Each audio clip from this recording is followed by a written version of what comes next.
Hey, what's good, family? Apologies that we were not here last week. I had to take some self-care, rest, and unfortunately, I decided at the last minute because I should have just like decided like not to have the show. But shout out to my girl, Dr. Professor Heidi Lewis, who was so gracious and definitely accommodated me. And she is here this week, so I'm really happy to have you, sis. Mm. Please, like, tell like the audience a little bit more about your professional self because we're gonna be talking about all the things tonight. Yes, of course. So I'm just real quickly, I'm director and associate professor of feminist and gender studies at Colorado College. And I'm also the coordinator of early career faculty development programs. Been there for, I think this is my 11th year. Got tenure about 3 years ago, been acting like this since before that. like, and just trying to collaborate with people like my sis here, Zakia, to create space for us to just have these kinds of conversations. So with that being said, thank you for having me. Thank you for holding space. As challenging as that may be, you got your own life, you got a personal life, you got a professional life. So for you to be doing this on top of that, I don't think should be understated. It should be more than appreciated. So thank you. Nah, man, I love my people. I love Black people. You know what I'm saying? And so it's important to me to have these authentic discussions by and for us and with us. Um, you know, and I like to have it, in a way where it's always about love, it's always respectful and all of that good stuff. And so yeah, that's why I do it, but like I said last week, my cup had runneth over. So because I'm always, as you know, you I got like project here, project there, doing this, doing that, and this, all in service of our people. So let's just get into this, right? In that spirit, right? Deep love for Black folks. And I'm not perfect, right? None of us are. You didn't check me a few times about like how, And vice versa. especially during the election. Girl, you was like, oh, you got me good. But it's true though. Like we got like because I be having like real short patience for the Thanks. voter die Oh, audience. yeah, I know you be here. I know. I'd be like, oh my God. But you know what? We should do one of those one time too. Right. Like, cause I be feeling what you be saying and just wanting to position myself in whatever ways possible as a connector. Cause I get everybody's side. Yeah. Like I feel what you're saying. I feel what you're saying. I feel what you're saying. I feel what you're saying. And I just would love for us to continue to have that conversation and figure out ways to hold those parties accountable. And that's one thing I appreciate about you. At the end of the day, you don't care what the political affiliation is. You will hold those politicians accountable and not be afraid of what that might do to some so-called unity that we're supposed to have. So respect and appreciation for that too. Yeah, definitely. But yeah, let's just get right into this Yeah. because like, oh, I love my people, but I was frustrated as fuck after our baby. That's what I call her. Our dear KiyaBryant, who, as we know, was executed within 10 seconds by a corn husker. And I can say that and you can too, because we from Ohio. Period. This corn husker motherfucker that probably ain't never had no interaction with Black people until he came to Columbus. Okay. Straight out of, girl, name someplace in Ohio where don't know Black folks live. Like seriously, I was just like, okay, Worcester, straight out of motherfucking Worcester or some shit. And all his, what he believe about Black. Did you see his face? Just Yes, I just got to chill. I just got to chill. You know what I'm saying? I just wanted to choke him. I felt something from that man's whole being that was terrifying to me. It's off. It's off. And like within 10 seconds, killed, executed, and murdered our baby. Girl, so I'm hot because I know you got friends and family and relationships all back in Ohio. I got movement family, you know what I'm saying, in relationships back in Ohio. See, and I So don't. So your girl cell phones, because I got two, was jumping. Because this was the Chauvin verdict day. And I'm just like, what? Why is such and such texting me? I ain't heard from them in such and such time. You know what I'm saying? then And you I'm find like, out. oh shit, what is going on? And so people sending me the videos. Now, this is before the local news was even on it. You know what I'm saying? People sending me the videos from people Facebook Live and out there. And I'm like, so what's going on? So I'm watching the whole live, and I'm like, they didn't kill a child. The police that killed a child in Columbus. So I'm on 10. I don't know if you saw, but I did a video on my Facebook that night. I was on 10. Like, this is it. It's it. I'm sick of this shit, right? I can't get over it. And I didn't need all the facts and information. Yeah, they killed a child. Please. Listen. I didn't need the facts as they saw him. The facts as they saw him. Come with it. Come on, Dr. Heidi. The facts. Look, the facts as they see it. Right. You know what I'm saying? And so I'm just like, so girl, why I wake up the next morning?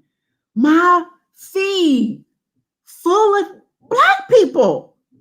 Like, this different. She was this, she was that. This, and this. And granted, we can acknowledge that there was some dysfunction. Oh, yeah. But when did dysfunction mean that you had to be executed, though? Murdered. Girl, just get into it. Let me let you talk, because I'm getting ready to No. I mean, I appreciate, because what's wild is when I woke up, the first person I saw was you on my timeline, really angry at those narratives coming from Black people. And I was like, wait, what? Like, I know, no, Zakiya over-exaggerated. For real? So I'm like, whew. So I start to scroll. And there it was. It was all that talk about how the knife had been people's sort of main reason for justifying that execution.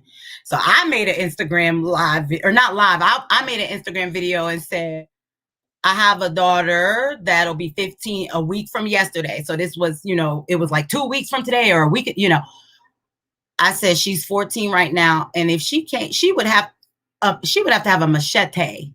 If she came in this room where I'm at with a knife, talking about, come on, mama, come on. Oh, you getting disarmed.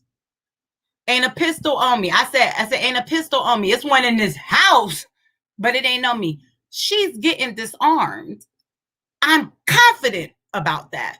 So what I don't understand is how we are unable to understand why the expectation that you and I have for a so-called trained police officer has resulted in our responses to this execution. If you're going to wear a badge and you're going to have the power that you have in our communities, if you're going to have the authority that you have in our communities, I expect you to be able to respond in those situations better than I would. That's why the Black on Black crime stuff.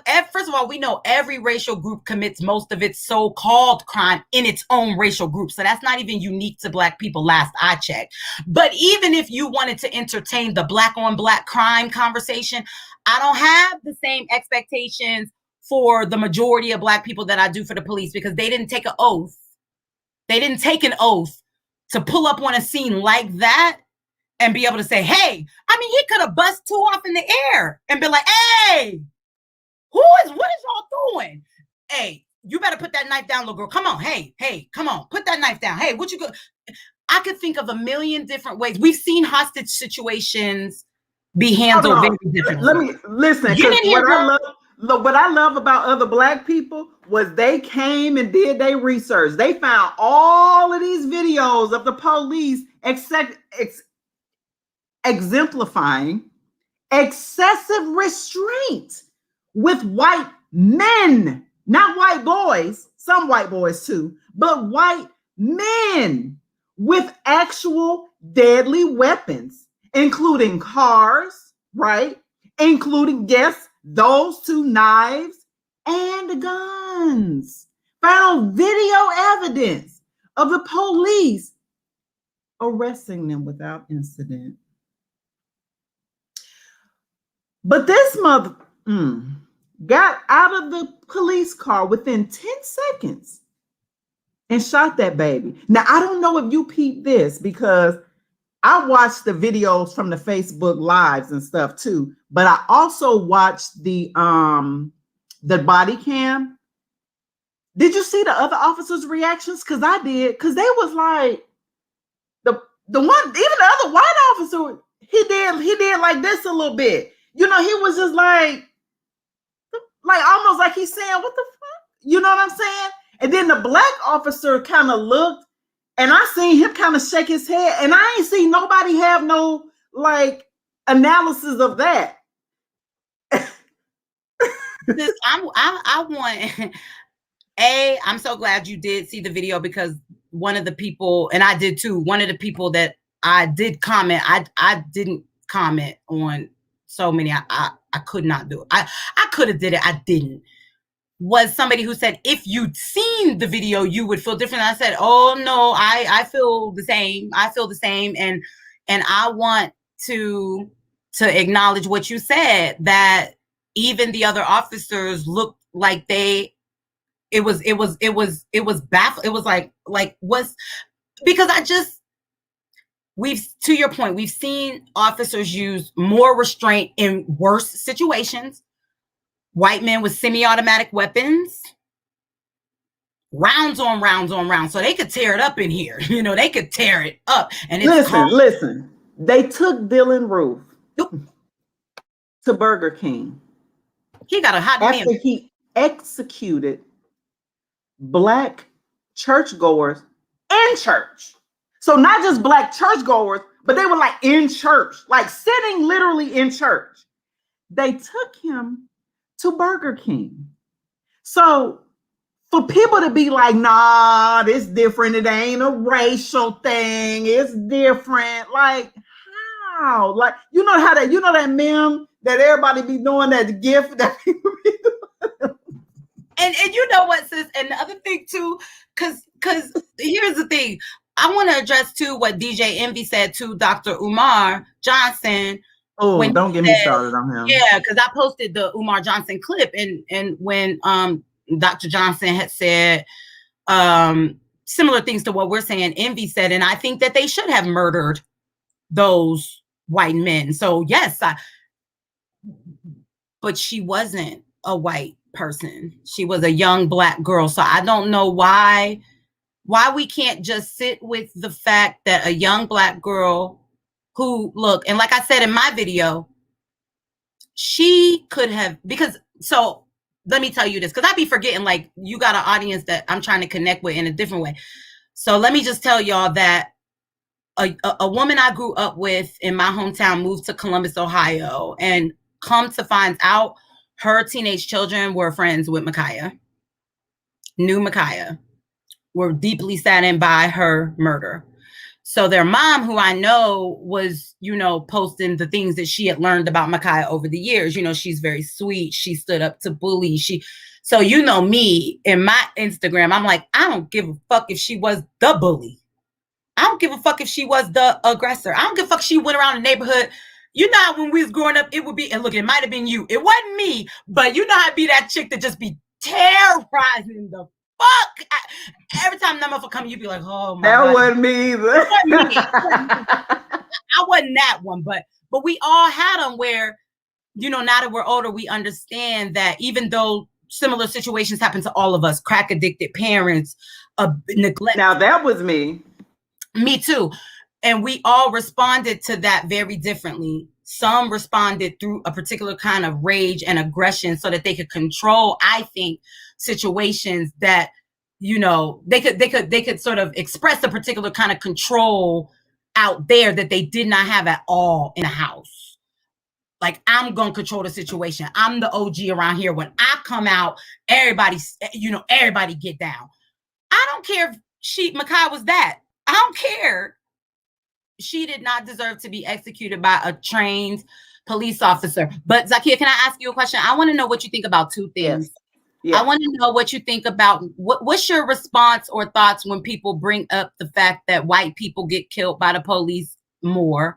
And what's your thoughts about this idea about until a particular kind of dismantling occurs, there should be like a different kind of training, like your organization, a racial justice now informed, what are your thoughts about those conversations? Because that's what I'm hearing a lot more and more and more and more and more. I'm past the training conversation, period. The institution of policing, like a whole lot of other institutions, but we talking about policing right now, is inextricably linked to our oppression specifically. You can't detach history. I know people, white folks, we talking about critical race theory. I'm gonna have a show on that next week. White folks want us to forget history, right? Some black people want to forget history, but it's linked to everything. You can't forget history.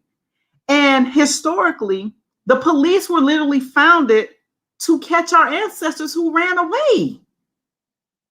Slave catchers, that was the police. So this idea of training somebody out of what they are and like the institution itself, no. And the other reason why I'm done with training is that we have recent decades of experience that the training don't work. They literally, Minneapolis Police Department, after Philando Castile, Jamar Clark, spent millions on training. Okay, but we got to watch. I did not watch it. I still have not seen the full video. Like, I've seen clips. But people, billions at this point, have watched the video of our brother, George Floyd, slowly dying in front of the world. I'm beginning to question people's intelligence who are still talking about training at this point. That's my answer to that. The first one, remind me of your first question. So how do you, in your role, what you do, respond to this, the data of, more white people get killed by the police? And so how, Zakiya, is it racial? That's also like saying more white people die in general than black people in this country. I mean, I'm serious, because there's more of them than it is of us. Now, when people say stuff like that, it's like, okay, but have you broken it down like per capita? Like, have you broken it down in proportion, like to our actual population? I can't believe people still say stuff like that. To me, that's an indication of ignorance. And I don't mean that in the pejorative sense. I literally mean that like for real. Like, so no, like and neither one of those arguments work. It's like, okay, so that the police are out here killing at will for no reason. So then why don't you think that there needs to be a change? Like, the other thing I'll say to that question real quick, the other thing that I'll say is that when white people get killed by the police, it's for some real shit. And then like, they still don't. You know what I'm saying? It ain't like Tamir Rice, the police hop out the car after 3 seconds and boom, boom, boom, boom, boom. Like, they be done pleaded for hours sometimes with these white folks before they kill them. Pleaded. And you know what? And that's why I'm glad that we're here talking about this, because my biggest thing is like, imagine in a world where policing as we know it doesn't exist, and there are other ways of thinking about and doing justice and intra-communal ways. I'm scared because of the conversations that you and I both saw, where we've been so conditioned to see ourselves as deserving of execution by the powers that be. and there's so much to do, right? You know, we all got to just pick our lane or a few lanes and get in it. You know what I mean? Like you with the education, like, hey, that's a hefty load to be thinking about the way that racism manifests in education. So I would not dare ask of you another ounce for, even though it's all related, right? But we got to focus, you know what I mean? Like there's people that's focusing on, you know, the water situation in Detroit and how these environmental racism, right? Yeah, so I can't expect them to come, you know, we can collaborate when need be. But we got to focus because there's so much out here. And one of the things I hope we continue to focus on is having conversations with each other about how did we get to a point where a 14-year-old, 15-year-old, I know there was two different relatives said two different ages. I don't care. 15 and 16, 15 to 16. I don't care what she was. She could have been 25. She wasn't. She was 15 or 16. How can we, you know, I just want to do more. I want to have more spaces like this, especially when we get back in person, to where we can have a conversation about who hurt you? That's what I kept saying in my Instagram video. Look in the mirror and ask yourself, who hurt you and convinced you that the hurt that was done to you was your fault? That's it. Because this is the same violence you started doing to this child. You familiar with Dr. Stacey Patton? Yeah.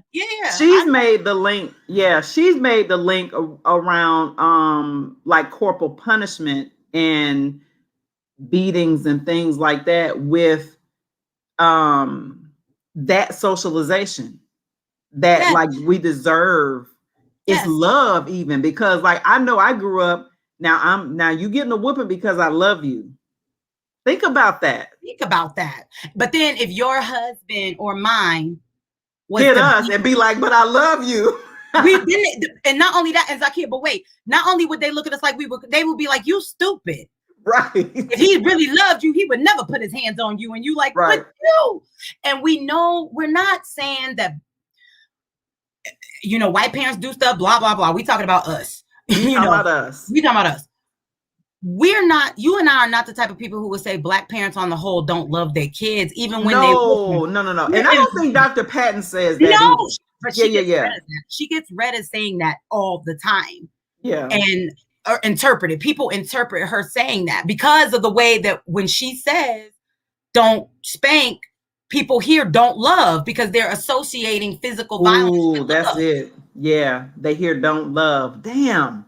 And then they say, girl, and then they say, because my mom did not whoop, and she, whatever, long story.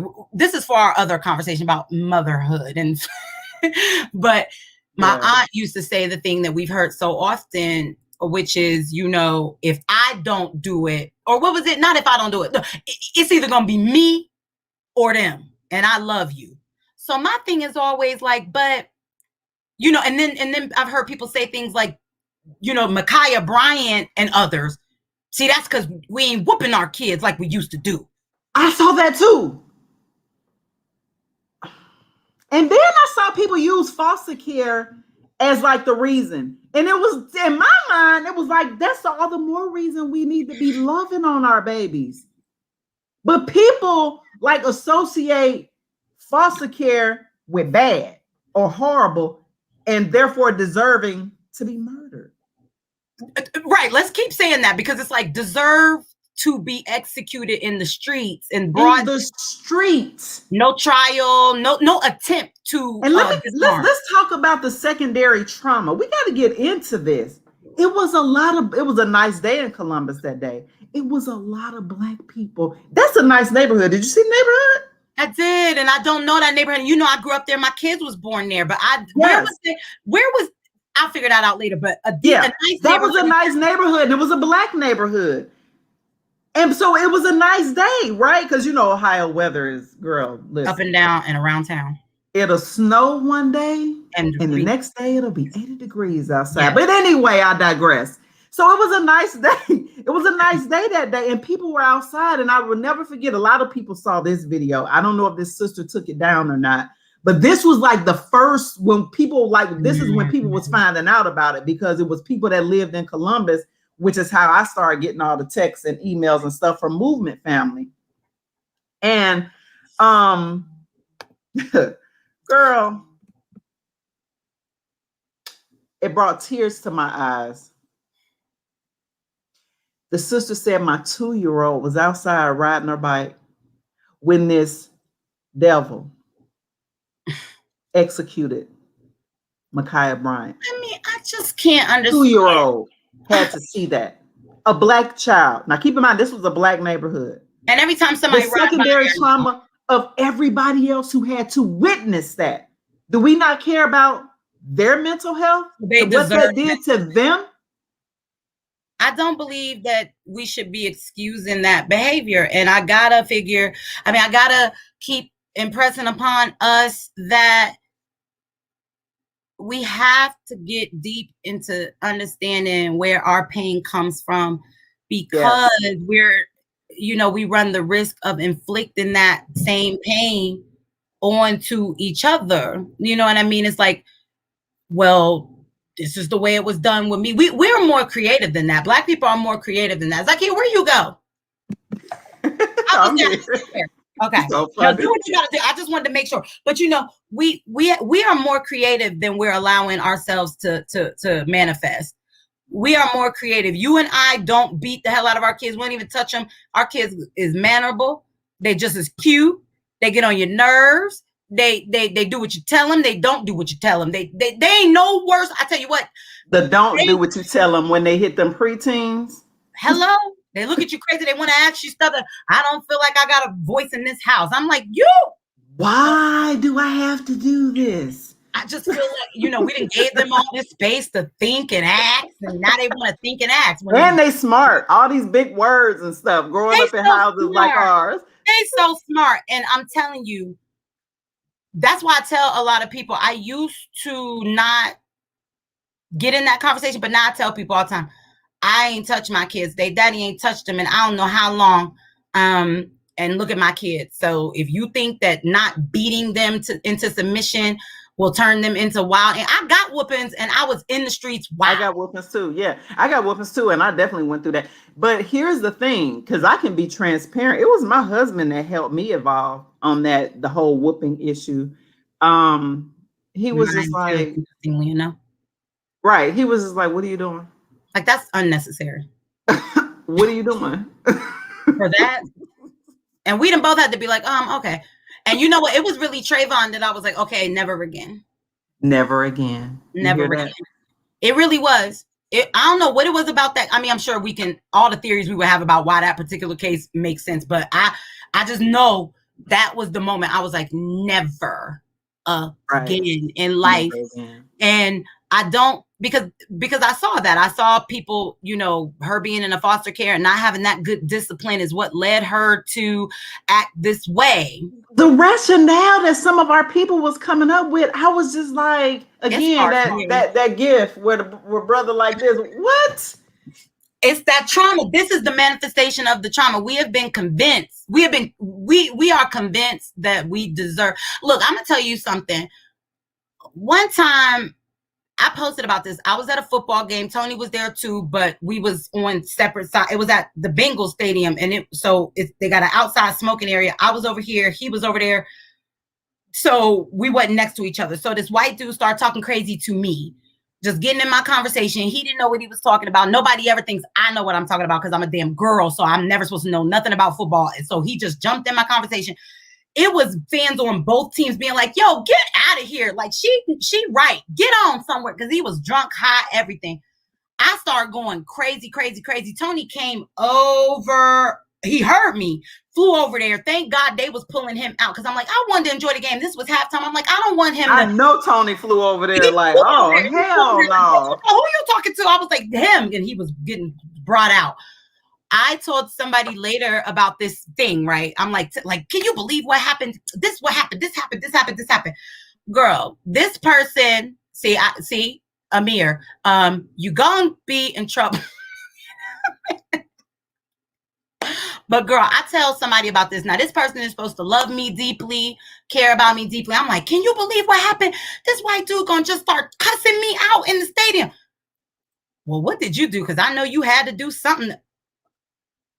Like, what? That was not been my husband's response. Y'all was young though, because y'all been together for a long time. Tony, no, this is somebody else. Oh, I was about to say. No, hell no. Tony don't give a fuck if I started it. We're gonna talk about that later. We're gonna talk about that later. Right. Now, why you start with that man? Now, how do you know? But in the mix, it's gonna be, you better not say nothing to her.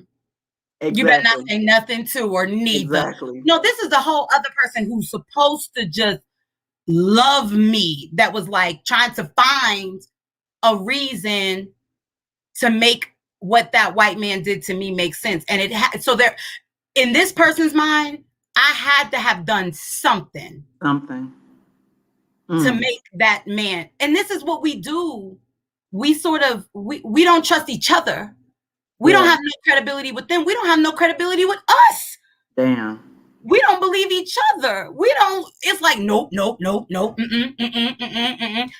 And I'm concerned about that, because we see this show up for Black boys in a particular way. We see this show up with Black girls in unique ways. Yes. And don't get me started on kids who out here really like, I don't like none of that. That's a whole nother story. But we really look at our sweet innocence. Like, we talk so much shit about that cop seeing a gorilla in Mike Brown. What'd he say? He looked like a big gorilla coming toward me. Yeah. We see we have been conditioned to see ourselves. To see that too.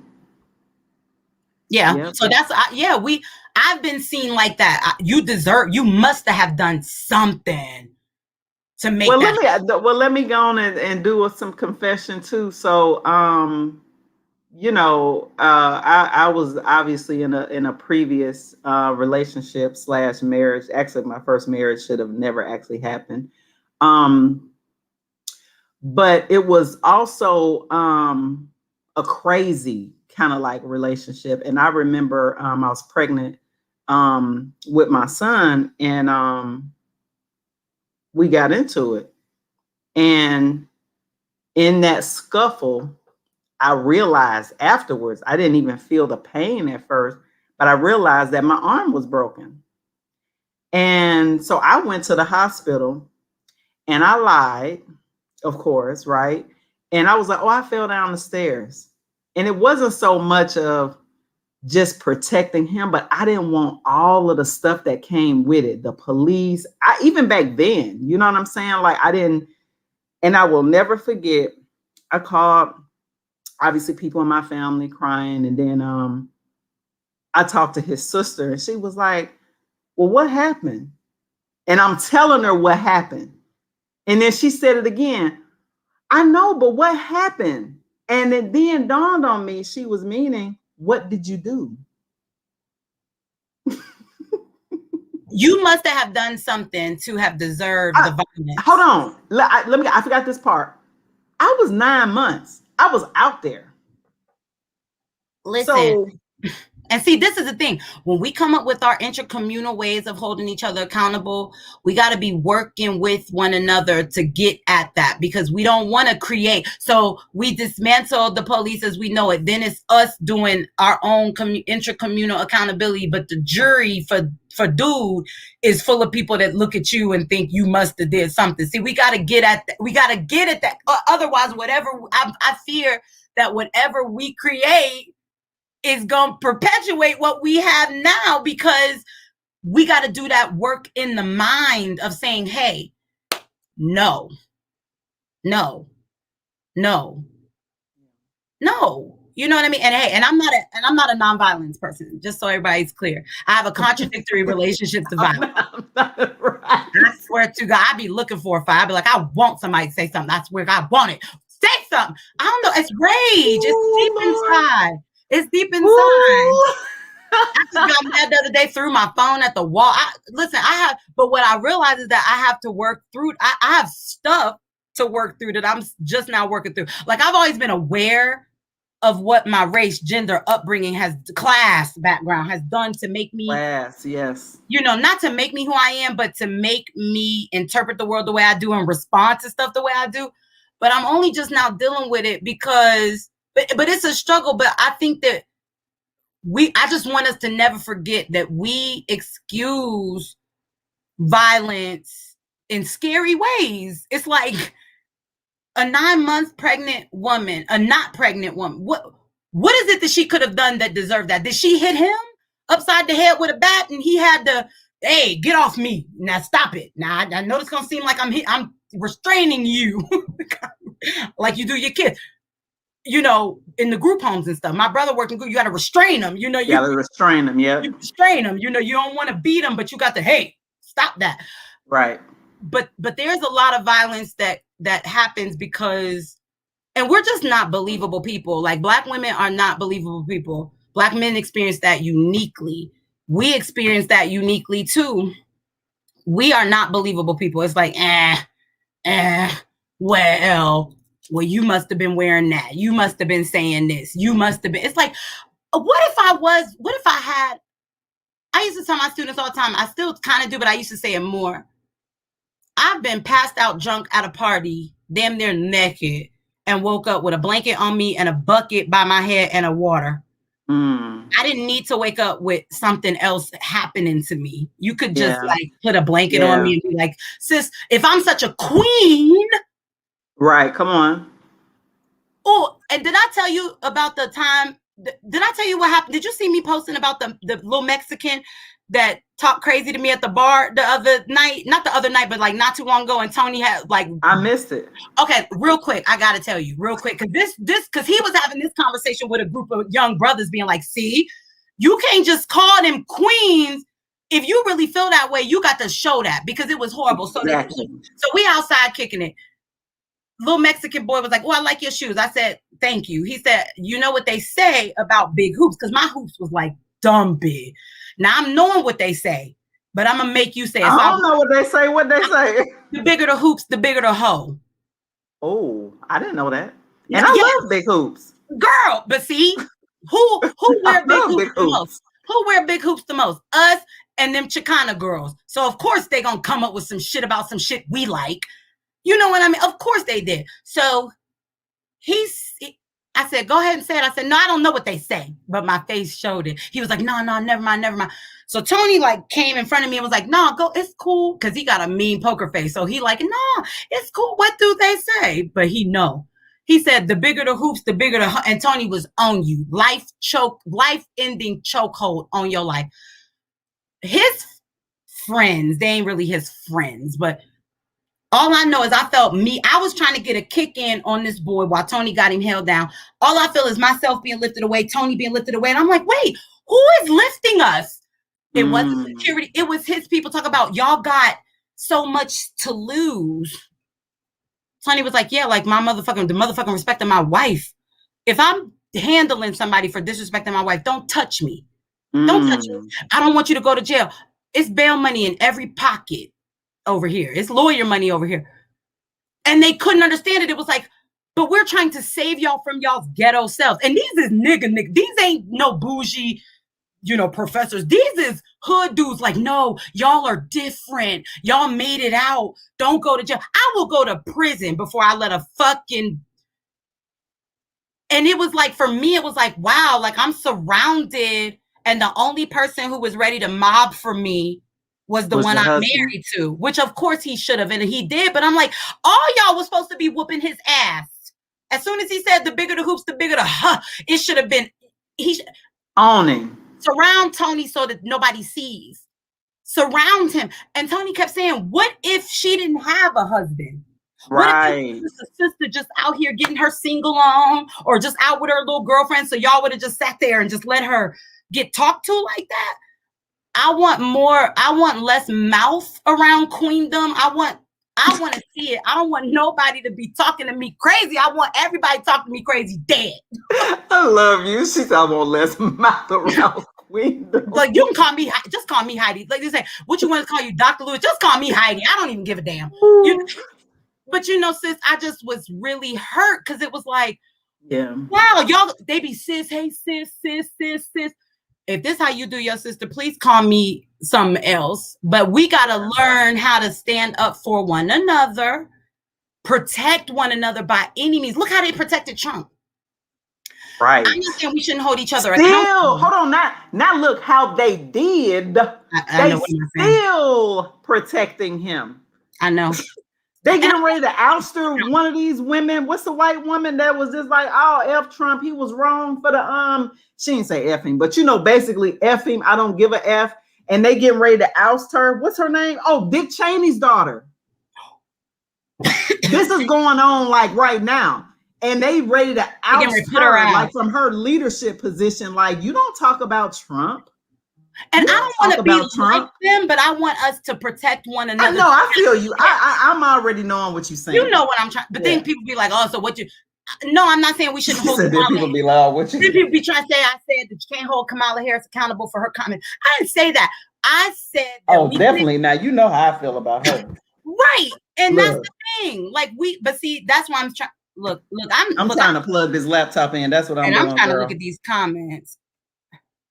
Look, oh, you know what? To Zachariah Ben's point.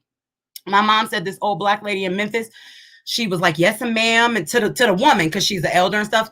She said, that lady said, look, you can call, I don't know the woman's name. She said, look, you can call me Shirley.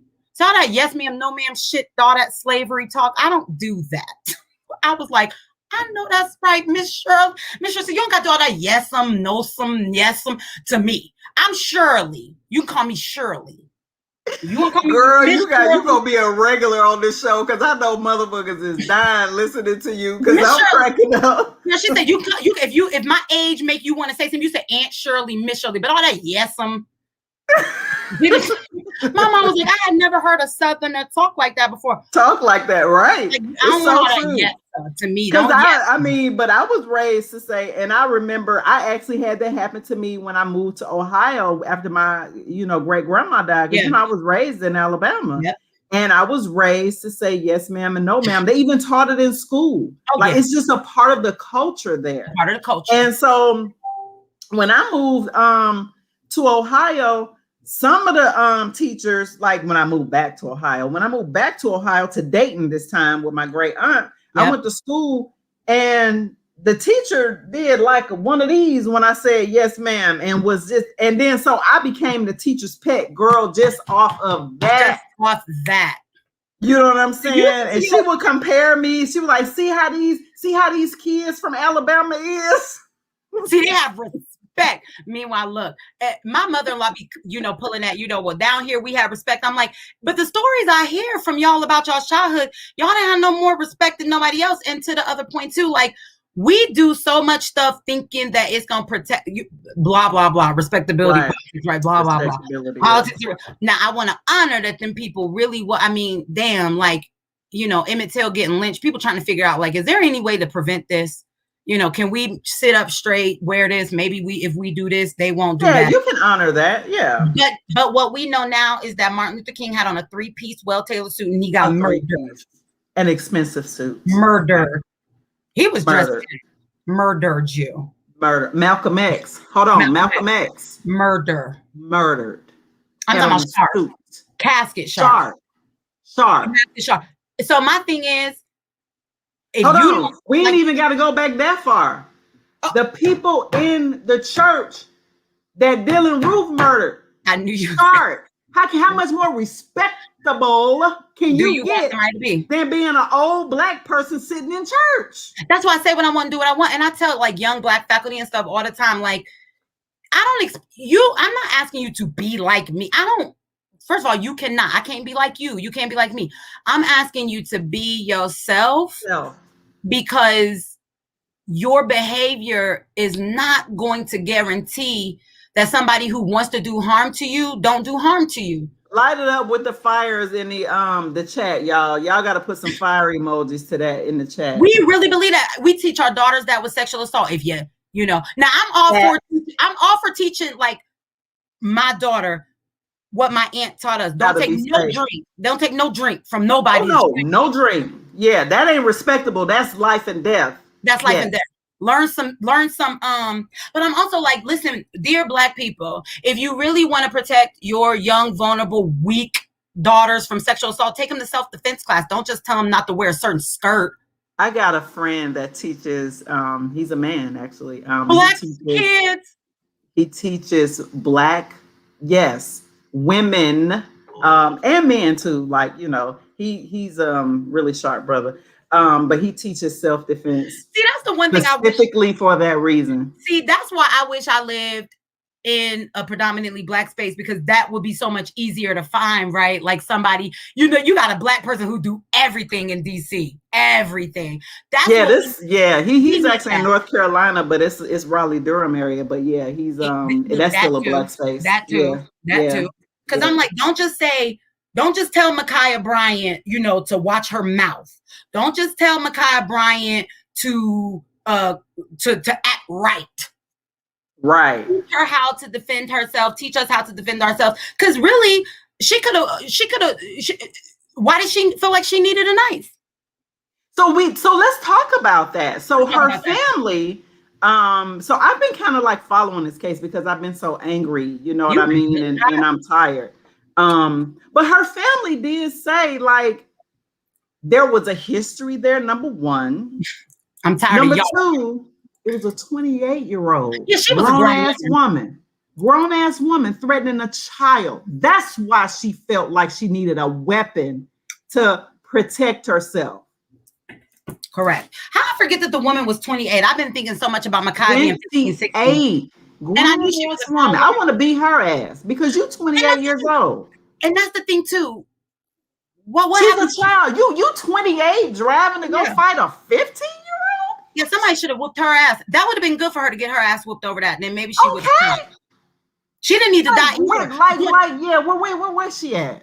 I don't want the 28-year-old murdered. I want her ass whooped. See, that's why I said exactly. I want her ass whooped. Like we said we had a complicated relationship with violence. And then she can go to therapy after the ass whoop. Because I'm sorry, not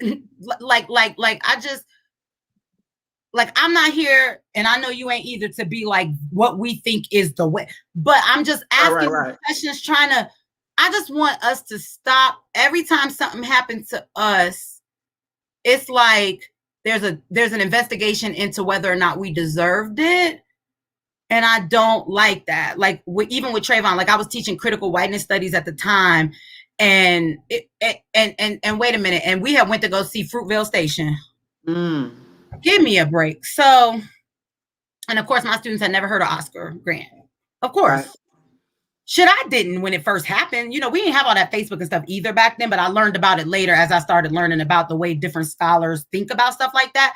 Mm-hmm. And so, anyway, once again, it was like, oh, Trayvon was such a good kid. He was a good student. He's a straight A student. He saved his father's life. And I was like, I wouldn't give a damn. He kicked his dad in the nuts every night. Why do we always have to be on our best behaviors to get loved? You know who else they did that to? The Botham John in Texas. Oh, he was this. He was that. It was Jesus. He was Jesus. And it was like, you know, that was, now y'all know y'all shouldn't have killed him. Y'all, we shouldn't be, the police shouldn't be, none of those people deserve to get murdered. Like you said, a lot of times when we see the murder of white folks, the circumstances are way, way more extreme, way more extreme. Yeah. Right. Yeah. And yeah, but both, honey, Mr. Jean, I was like, oh, so he just, Jesus Christ. Like, that's why he didn't deserve to die. No, he didn't deserve to die. He didn't deserve to die because he was in his own motherfucking house eating ice cream, damn it. Not because he was Jesus. And I don't care if Eric Garner stole them cigarillo. I don't give a damn what he was selling. Do you hear me? I don't care. And then we don't talk about I don't care. The consequences of this class war on Black people. Jesus. So he's selling cigarillos. Why? Because a motherfucker won't hire him. And he can't get a job, right? Like, yeah. Now. So Black men have always had to create an economy for themselves. And it's very illicit. And so what?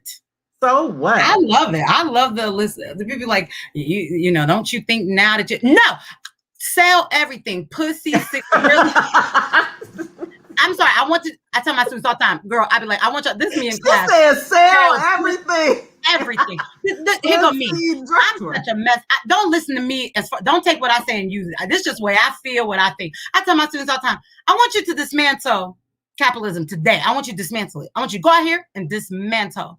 Because if you ain't doing that, don't talk about what somebody's selling. And don't talk about it. And wait a minute. And until you do, until you get it dismantled, all these complexes, industrial, medical, academic, prison, until you don't talk shit to poor people, Black folks, about how we survive. And I do want to say, Zakia, one thing I'm trying to do more, like with the voting thing, I'm trying to, Black people confused. We trying to try. We don't know. Everybody confused, everybody hurt, everybody trying.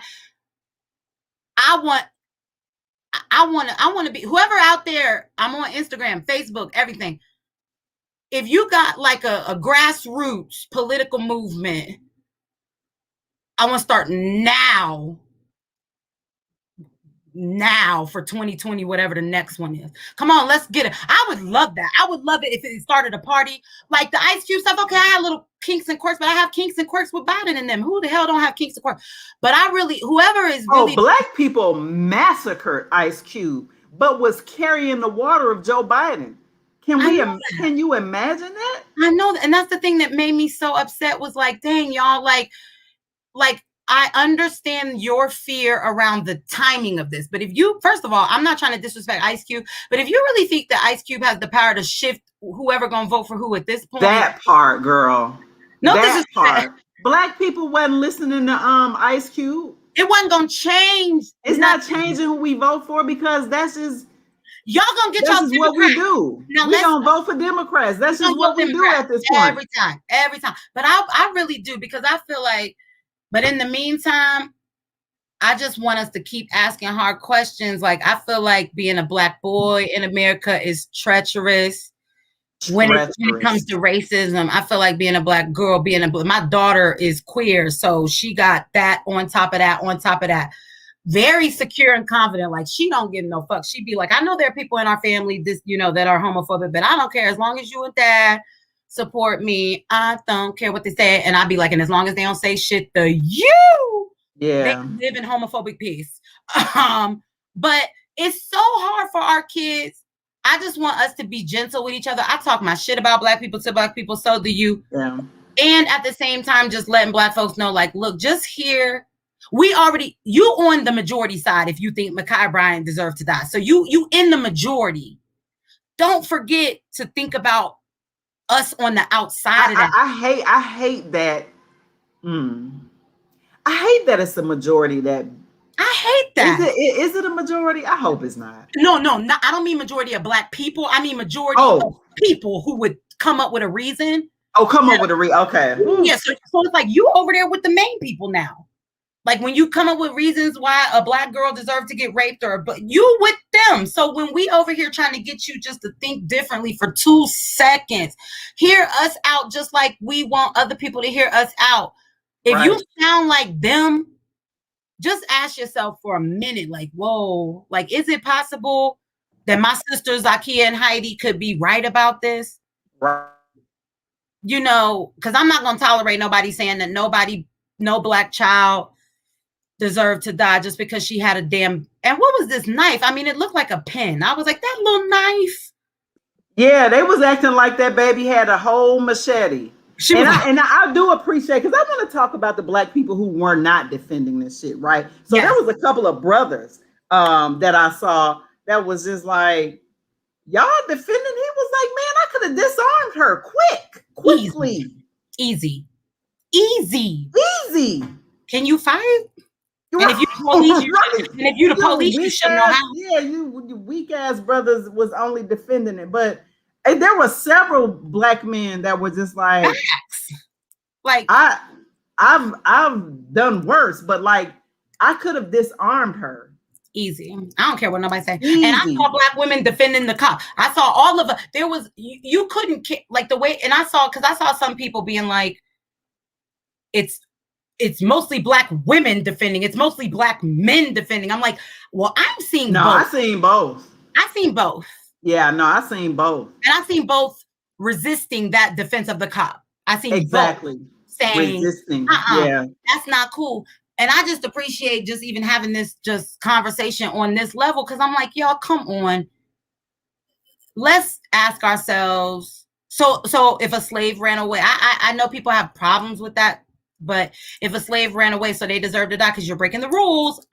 I'm like, and that's the thing, though. Back then, They weren't even allowed to kill them because they were property. Oh, right. That was even worse. It was like, no. Yeah. Like, nah, that was like they had to actually bring them back. That was the whole thing. Like, they couldn't kill them because they was going to be in trouble with the white man because that was their property and that was how much money or whatever. Yeah. Isn't that sick? Sick. These people crazy as hell. And you know what else? I want to figure out intracommunal accountability, but I think this is it, right? Like us holding each other accountable. I mean, that still exists. The police state still exists, but I'm kind of like Killer Mike on certain situations. Some, Me too. On the gun situation? No. When he be like, are we ready for a revolution? Because we don't even know how to farm, some of us. Like, are we ready for So my question... the dependency. Yeah, that part too. I rock with him on that too. Yeah, because my question is, I got a relative who been out here perpetually molesting children and raping women for my whole life. And he's still walking. He got homies still. I be seeing like his friends from my hometown post about him. Like, I deleted and blocked him when I found out. Not because I found out. I wrote him a letter and said, look, I remember hearing these stories about you when we was kids. I blocked it out. But I believe everybody did. You ain't Bill Cosby, no. Yo, broke ass. Don't nobody want nothing from you. This is the truth. I said, please write me. And can we talk about it? Like, none of them want you to go to prison because they know that that's not going to do nothing but make you worse. But everybody wants you to try to get some kind of help because something going on with you to where you need something, some counsel. I said, I got a little bit of money now, more than I did before. I can try to see if I can put you on my insurance because he's disabled. Wrote this big 4-page Aaliyah letter. He never wrote back. I said, please, if I don't hear from you, 4-page Aaliyah letter. I got that. This is not a laughing matter. I'm laughing because that's what Tony began me say. He be saying a 4-page Aaliyah letter in my text, but he didn't write me back. And I said, you know what? I want the police state as we know it is a piece of trash. But what y'all gonna do with him? What y'all gonna do? And I'm not saying it should, and I believe that the victim should have a say, you know what I mean? Like, they do that in some countries in the continent where it'd be like, well, the victim voted for you to die. State your case. I'm like, oh my goodness. Oh, I'm just saying the continent got a wide range of options for us to look at and tweak. Maybe it's, you go to a counseling, maybe you go in not a prison, but a space where you can't get to nobody cheering and you read books. I don't know what to do. This is not my area. But we got to come up with something because if we dismantle the police right now, we gonna have to figure out what to do with these violent ass usses that just be doing unnecessary violence to each other. That's real. For no other reason. Yeah. And defending people who do that kind of stuff to other people. And I'm terrified but I think we can do better than them. Yeah. I think we can do better than this. Yeah. Black people too creative for I think we can do way better. We have a history of doing better. Correct. We have a history of doing better than what we are, right now. So I'm totally with that. And I don't think any of us have all the answers. And I'm with you. Anybody that's doing that type of stuff, I don't think I know anybody that will argue, oh no, you know what I mean? I don't think so. You cannot be out here just violating children and any vulnerable, you know what I'm saying? No. But don't. So then when my husband hold that Mexican boy accountable for calling me a hoe, don't pull him off because that's what his whooping was. That was his moment. We got to be able to, we can't be like, well, Zakia, you and your husband, you done bought a house now, and we don't want you losing that. Like slaves, yeah. We don't want you losing that good house. So you and we got to act right out. No, let me act a whole ghetto ass when I need to hold somebody accountable for doing harm to me. But see, that's what we got to do. We got to think about what that, and it's going to be different for all of us because we be disagreeing. We gonna disagree forever on say nigga, don't say nigga. We ain't gonna never agree on whether or not saying that do something. And when people say, I don't even say that word, I'll be like, thank you. I do. You are so crazy. I'm not gonna try to convince you to say it. Don't try to convince me. Thank you. Okay. But then I be feeling bad because maybe that's how some Black people feel about whoopings. Well, I'm gonna whoop my child. So thank you and Zakia for your very insightful. Right. And people do be like that. Oh yeah, I hear what you're saying, but over here we get the belt out. And we be like, In all cases, just make sure you give them a hug after and make sure they get a good hot meal. And they know, because that's when I used to whoop. That's what I used to do. I used to whoop and they get trouble, and then I'd be like, you know that I love you. Right, right. Sorry for losing my temper. If you would just shut the fuck up, this would have never happened. I don't have the answers because I will say 50 different things that contradict each other. I just, look at Ronald Neal. I mean, I don't know Ronald Neal, but I know who that is. I'm seeing people on your stuff that be on other people I know stuff. Oh, really? Yeah, man. I got a lot of followers. We probably got similar, I don't know, followers. I've seen Ronald Neal comment on things that I can see how you connect. And I think he's right. And I think we have to amplify those. Zakia, who was the people? Remember they made that movie about them officers who held them black men captive, and one of them was in that old R&B group. And hold on. No, recent. And it was the police, and it was in a house in Chicago or somewhere, and they was messing with them white girls. And John Boyega was one of the cops. And I gotta look it up, and I'll put a link on your wall, because the reason I brought that up is because I believe I learned that if it wasn't for black tribunals, those cops would have never even had a trial. They had a black, I believe, correct me, somebody else. Nate Parker. No. I'm about to Google it real fast. I know you gotta, oh my God. No, you good. Okay. Because I want to tell you, because I believe what I learned, I might be wrong. I believe what I learned is that the black community had a trial for these white cops for what they did. Now, granted, I don't think it's called Detroit. It was Detroit, the movie Detroit. I saw that, but I don't remember it like that. It must have been some years. No. In the movie, this didn't happen in the movie. I Googled, like, you know how you Google a movie, like, oh, what is that story? Let me, okay, I'm going to click Algiers Motel incident, and I'm going to tell you. I think they did acknowledge it in the little, you know how at the end of the movie, they'd be like, and 10 years later, do. Yeah. Okay, here we go. So, yes. So the Citywide Citizens Action Committee, organized by Dan Aldridge, was formed by a coalition of Detroit Black leaders. They held a tribunal of their own, convicting August, this other guy, Dismukes, even the black one, and Thomas, for their roles in the murder, and sentenced them to death, right? Rosa Parks was on the jury that they had in the black community to hold these cops accountable. Now, look, I think the theory is if they hadn't have done that, they would have never even been charged in the white courts. And didn't that happen with Trayvon, right? If it wasn't for all the people making noise about Zimmerman. Oh, yeah. Remember that I had the brother that was one of the founders of Dream Defenders. Remember, those young people took over the Florida State Capitol for 12 days. Boom. So yeah, I think that, so girl, look that up. Same with George Floyd. That's why in my video, after they killed KiyaBryant, I was asking Knuckles, what y'all gonna do? Because clearly tearing some shit up worked. It works every time. Listen, I hate to be corny, but I wouldn't even make what I make. People be like, don't tear up your own neighborhood. Don't tear up your own community. And I'm like, but what do black people own on which block? Which one is ours? Guess what? Okay. Look, we quote unquote own our house, in the sense that, you know how that go. Own it how much? I mean, there's a mortgage, which means there's a loan. And if we don't pay it, we get put out. So we don't own it outright yet. Mm-hmm. And then, hold on. Amos Wilson pointed this out. After you get done paying it, try not paying them taxes, though. Correct. You will never own your house for real. That's the thing. Yeah, but go ahead. No. Yes.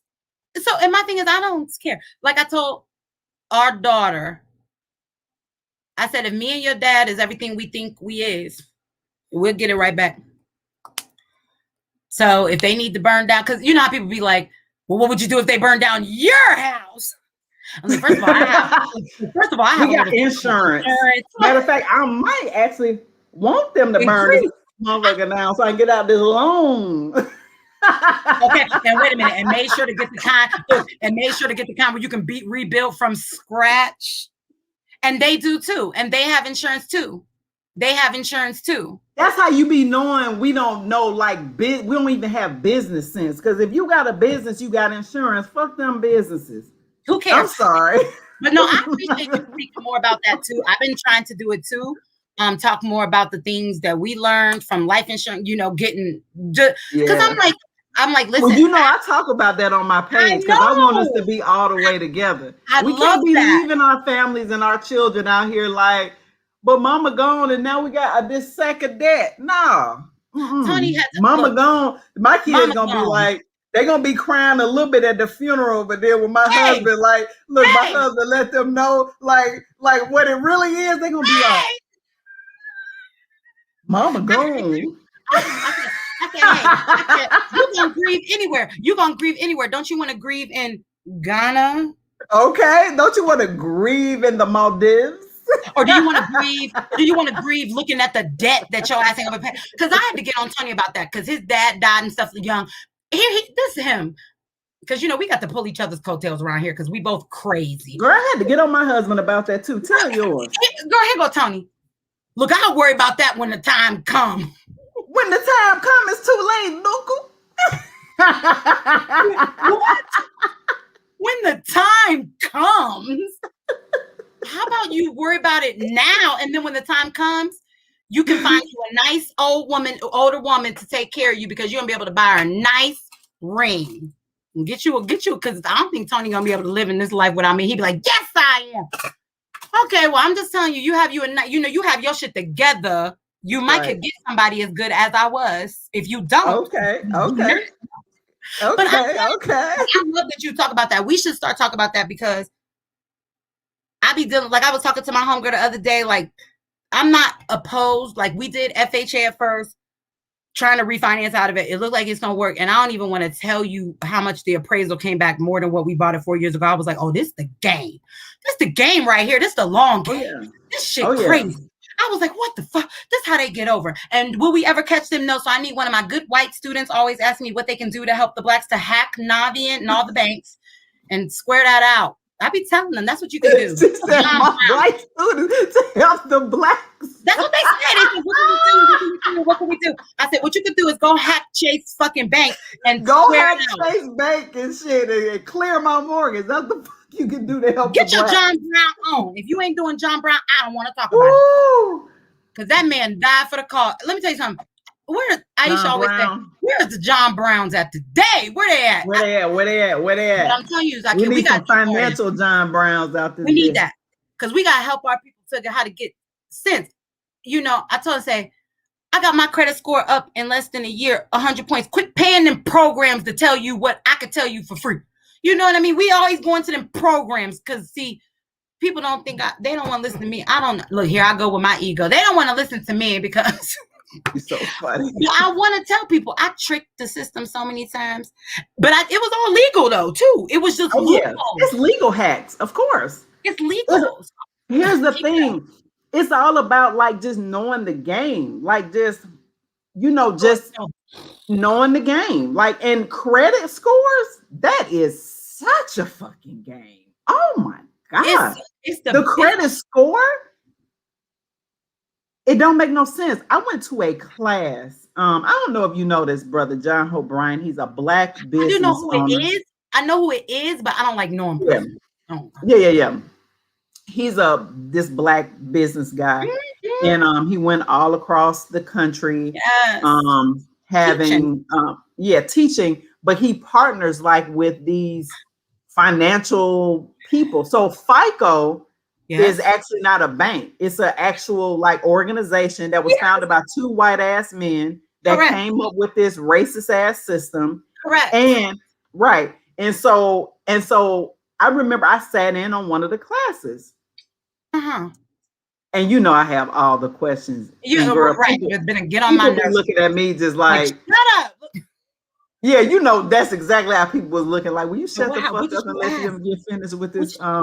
But I was pushing back on so much stuff because what they do is because I feel like they just expect black people to be gullible and like just take all Correct. this information. You know what I'm saying? Absolutely. Just get poured into. Don't ask me shit, especially if it's gonna be hard, you know. But I remember just being like, at the end, y'all know this some bullshit, right? It's some bullshit. Y'all know this some bullshit. It's Y'all some know this some. bullshit. I Y'all would respect know. it more if you just said that. You know, one of the credit score founder people, I don't know if it was FICO, but one of them, you know what I think it was, FICO.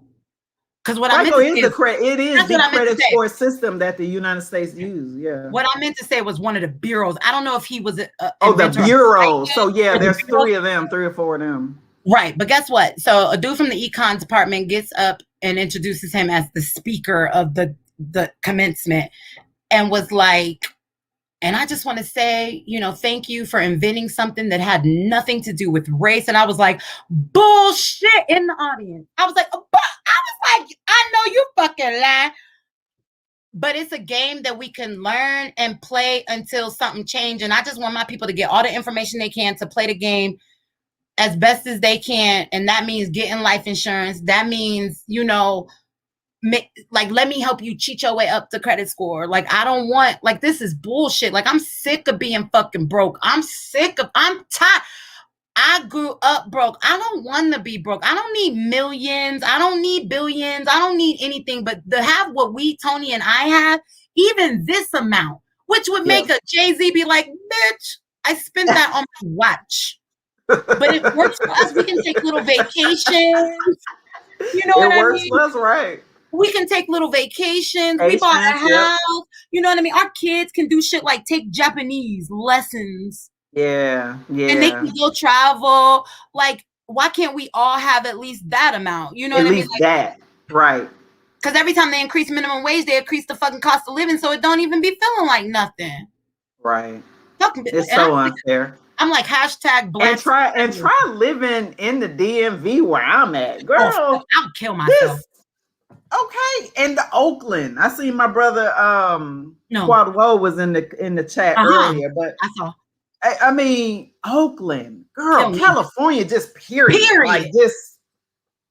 Fuck it all. New York City. Hold on, look, I need this for California housing prices. Why? You kept talking that California shit. I said, Negro, we getting another house in Alabama. I don't know what you're talking about. It's a beautiful ocean.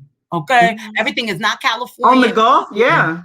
That's where we was just at. When you had asked me where we was at, that's what we was doing. Because I was like, oh, fuck a California. I'll visit. But I don't want to. And you know what's happening now? What? Like, it used to be,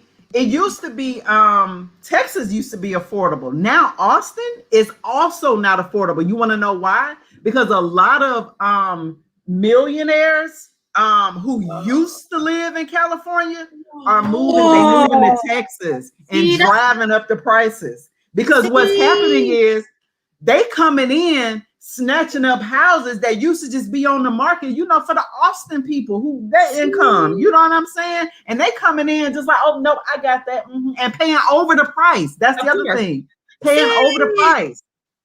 That's why I told my students, you know, these wealthy students I have,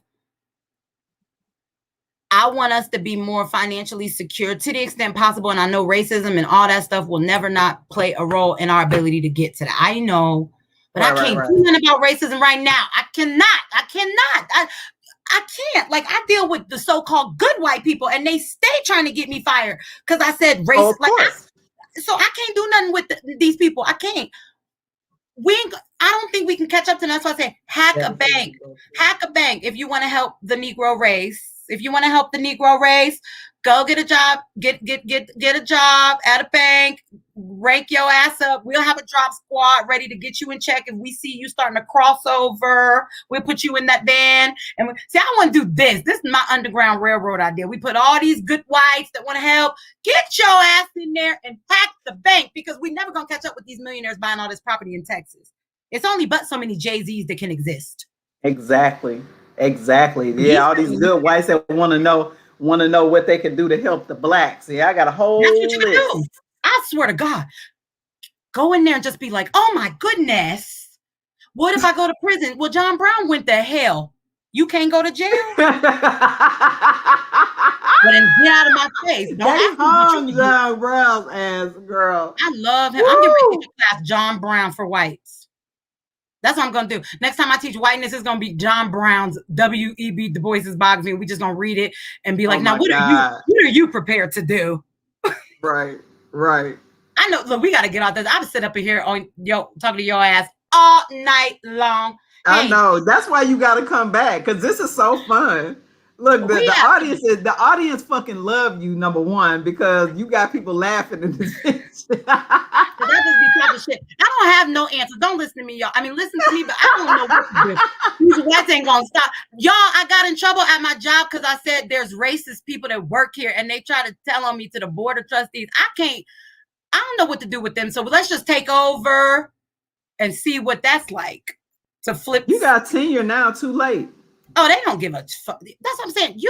Y'all couldn't do nothing with me before. Now I'm sitting around here talking crazy, and they be like, girl, stalking my Instagram, taking pictures of my Instagram videos, and yes, girl, sending it to the president. These white folks don't have no, girl. That's why I be posting them pictures. I be posting with my titties out, like, if you gonna look. Raggedy, looking like, I told him I'm Muhammad Ali. You ugly, and I whoop your ass. Fuck you talking right.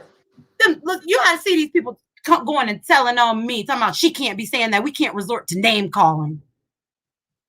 Y'all do worse with y'all micro. Oh, you know what I mean? With y'all, they. But you know what? They hate me. It's their like inferiority. Like they feel you already know what they feel the inferiorness because it's us. They are. You. They are the ones who be mad. Do be the ones who can spar with me. The ones who can maybe even whoop my ass on some intellectual shit. They ain't never mad. They be like, it sure is. Exactly. Them the ones that ain't never mad. Tell the truth. They ain't never mad. They be like, tell it. Look, voting is there. I know Zachariah. I know voting is there. Well, how can you help my mom? You know what I mean? Because she don't know what to do. My mom is not a revolution. She's not gonna be the revolution. She might be counter. Ain't none of and look. A lot of our mamas, aunts, and uncles. Listen, I got to tell y'all this, and I'm gonna let us wrap up. Talking about the whole voting thing, right? I'm sorry. I wasn't even really talking about like just the whole voting thing. I was just talking about Obama, right? And my 83-year-old great black ass aunt. You're gonna be in trouble. Almost put me out of her house. I couldn't even tell the truth about Obama. And so what you go? So I mean, I'm with Zachariah. You know, politically, like I'm with all of that. I know but it. When it comes to my great aunt, I just was like, okay. Okay. So I can't talk about this. I can't. That's how I was with my aunt and R. Kelly. She could not hear. I love you, Auntie. I understand. Obama is the next coming of Jesus Christ. I even try to say that does not, our critiques of what he did in office does not mean that we do not acknowledge that he experienced racism in ways that I would never understand, because I would never have that many people have access to me. So like, I don't look up on, and I'm on the news, people being racist. I'm on the Twitter, people being, I just got to deal with my little people at my job and in my community. This man is boom, boom, boom, boom, boom. I never said acknowledging his wrongdoings doesn't negate that he experienced racism. You know what I started to say? I said, but you can critique your baby daddy. Right. And your baby daddy, I mean, can't we do both? Can't we say baby daddy need to quit it? That's different. That's different because he know he wrong. Trust me, Obama's smart. It's like what I've noticed about us too, and we usually got to come back. We don't go all day. So like what I've noticed too is like when certain black people make it to a certain level, right, in this white system, like Obama made it. It's a rap. How dare you? Like I don't know if you remember this. And shout out to our ancestor now, but he was an elder, and it was Who? It was the second Obama. It was the second time he was running. Joseph Lowry, girl.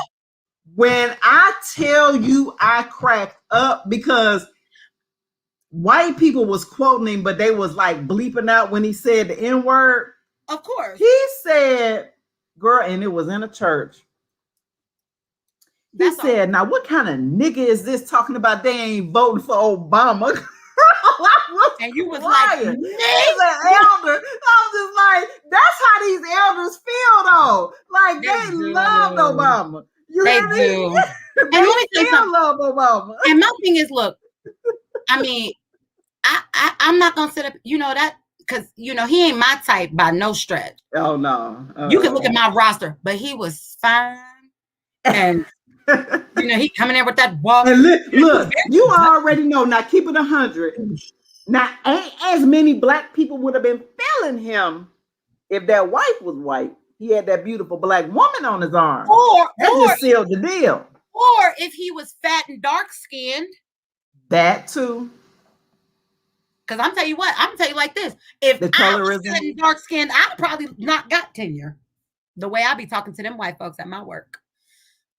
Yeah. I just wonder if their colorism and their attention to how I look has something to do with why they don't let me get away with stuff, but I just have seen black people that are dark skinned, black people that's big.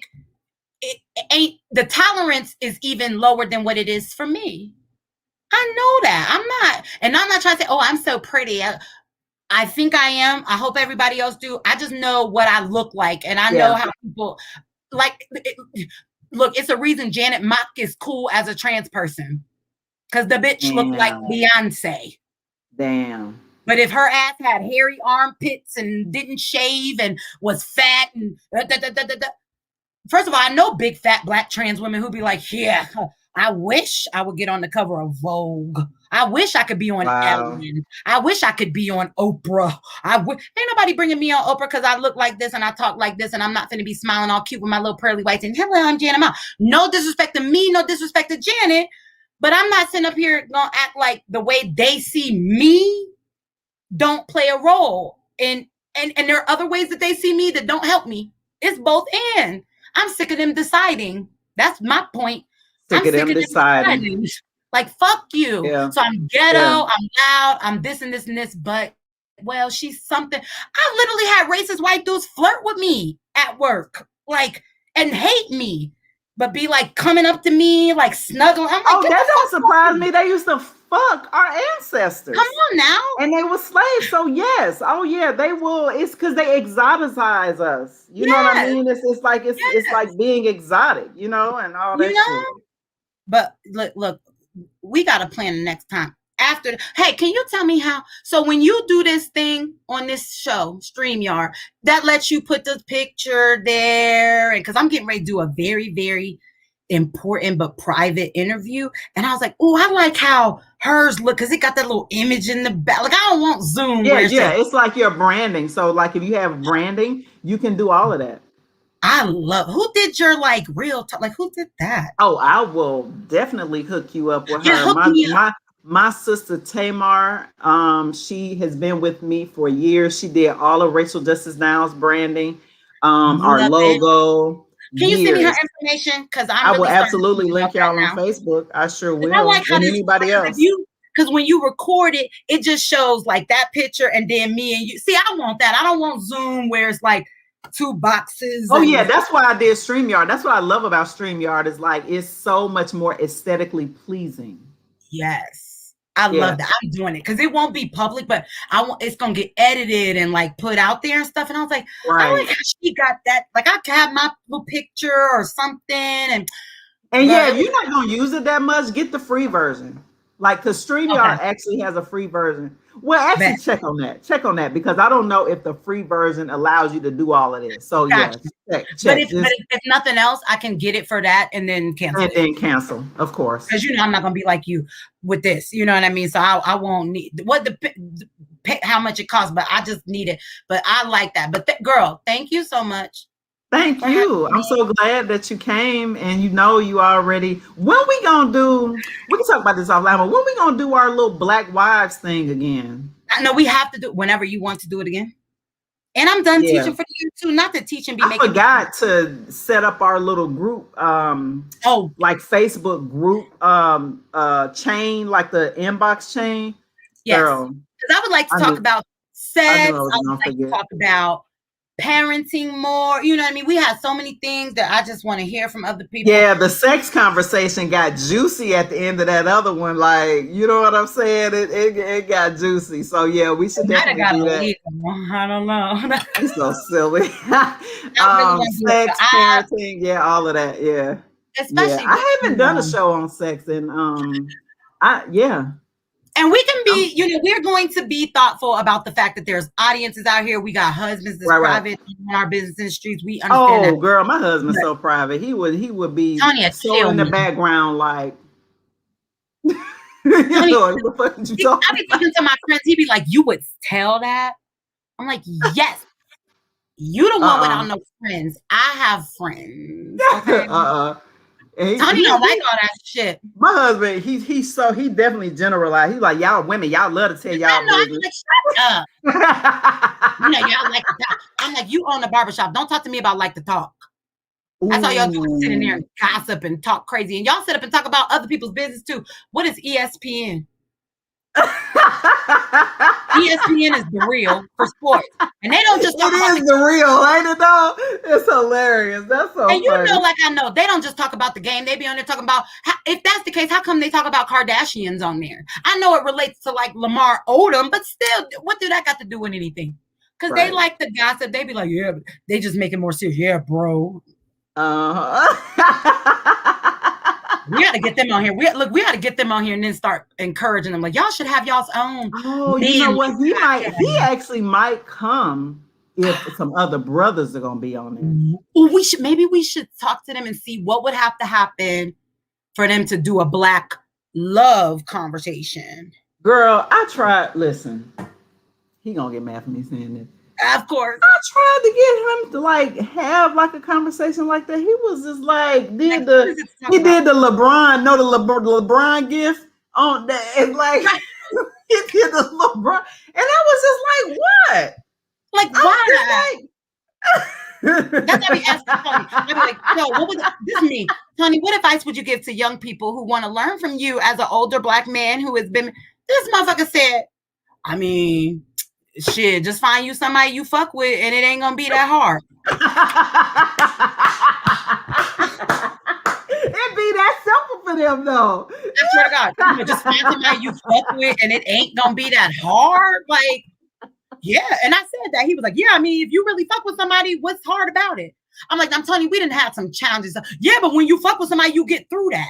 I'm like, yeah, okay, I'm gonna leave it. I'm not gonna try to force you to put this into a different intent. It sounds like both of our men are similar because But I love you to death and life. Yes. And life. Yes. This was good, so I know the audience enjoyed. Y'all make sure y'all share this too, y'all. Especially y'all, y'all laugh on.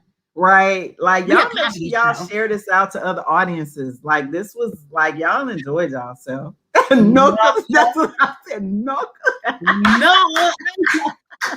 When you rolled it back of that throat, no. I need to be. When we do transformative racial justice, I want to be on the Supreme Court. Whatever. Right, I want to be on the Supreme Court too.